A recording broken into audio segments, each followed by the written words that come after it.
வணக்கம் நண்பர்களே, அனைவருக்குமே பாத்தீங்கன்னா வணக்கம். சற்று முன்பு வெளிநாடு செல்லும் தமிழ்நாட்டுடைய முதலமைச்சர் மிக முக்கியமான ஒரு தகவல் ஒன்றை பார்க்க போகிறோம் நண்பர்களே. தகவலை பார்ப்பதற்கு முன்பு நம்முடைய அரசியல் பார்வை அப்படின்ற சேனலுக்கு நீங்க கட்டாயமா பாத்தீங்கன்னா புதிய பார்வையாளர்களா இருக்க வாய்ப்புகள் அதிகமா இருக்கு. புதிய பார்வையாளர்களா இருந்தீங்கன்னா மறக்காம நம்ம சேனலை சப்ஸ்கிரைப் பண்ணிக்கோங்க. மாலத்தீவு செல்கிறாராம் தமிழ்நாட்டுடைய முதலமைச்சர். அதற்கு முன்பு நாளை அவர் கொடைக்கானல் செல்கிறார். காரணம் என்ன அப்படின்னா, தேர்தல் முடிந்து விட்டது. இன்னும் இருப்பது பாத்தீங்கன்னா வெறும் ஒரு 35 நாட்கள் மட்டும்தான் இருக்கு. ஓகேங்களா, 35 நாட்கள் அப்படின்னா கிட்டத்தட்ட இன்னும் 5 வாரங்கள் மட்டும்தான் இருக்கு. ஸோ இந்த 5 வாரத்துல நல்லா கொஞ்சம் ரிலீஃப் ஆயிட்டு கொஞ்சம் ஓய்வெடுக்க கொடைக்கானல் சென்று விட்டு அதற்கு பிறகு மால்தீவ்ஸ் பாத்தீங்கன்னா செல்லப்போவதா தகவல்கள் அப்படின்றது வெளியாகி கொண்டிருக்கக்கூடிய ஒரு சூழ்நிலையிலே இது மாதிரி வெளியே போறாரு பாத்தீங்களா. இந்த டைம்ல யாரு டெபுட்டி சிஎம்?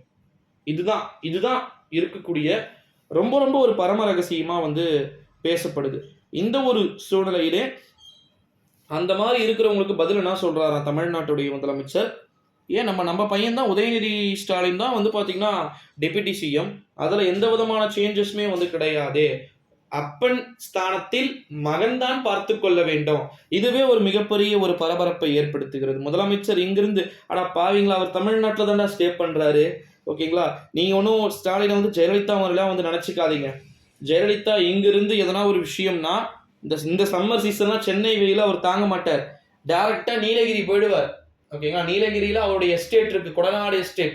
அங்க போயிட்டு நல்லா ரெஸ்ட் எடுப்பார். அங்க ஃபுல் ஒரு 15 நாள் அங்கதான் இருப்பார். அக்னி வெயிலுக்கு பீக்ல டைம்ல அங்க போயிடுவார். அவருக்கு நல்லா தெரியும். அவர் வழக்கமா வைத்துக் கொண்டிருக்கக்கூடிய நபர். ஓகேங்களா, ஏன்னா அங்க போயிட்டு அங்க வேலைகளை பார்ப்பார்.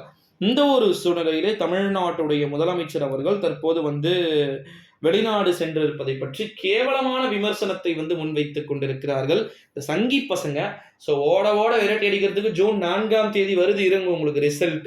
அன்னைக்கு இருக்குது, இருங்க உங்களுக்கு. என்னெல்லாம் வாய்க்கிழிய பேசுறீங்கல்ல, வாய் பேசுனல அன்னைக்கு இருக்குது, இருங்க உங்களுக்கு அப்படின்ற மாதிரி தான் இருக்கிறது நிலவரங்களும் கள நிலவரங்களும். ஸோ வெயிட் பண்ணி பார்க்கலாம் நண்பர்களே. எப்பேற்பட்ட முடிவுகள் யாருக்கு சாதகமாக கிடைக்க போகிறது என்பதை நம்ம நிச்சயமா பார்க்க வேண்டிய ஒரு சூழல்கள் இருக்கிறதாகவே நான் உணர்கிறேன். ஸோ அதை நிச்சயமா வெயிட் பண்ணி தான் பார்க்கணும். வெளிநாட்டிற்கு சென்று வந்த உடனே அடுத்த கட்டமா 2026ஆம் ஆண்டு தேர்தலுக்கு பாத்தீங்கன்னா ஒரு எப்படி சொல்றது, ப்ரெடிக்ட் பண்ணி பிளான் போட்டு அதிகாரிகளை இப்ப நியமிக்க போறதா தகவல் வெளியாயிருக்கு. 2026ஆம் ஆண்டு சட்டமன்ற தேர்தலுக்கு பார்த்துக்கோங்க.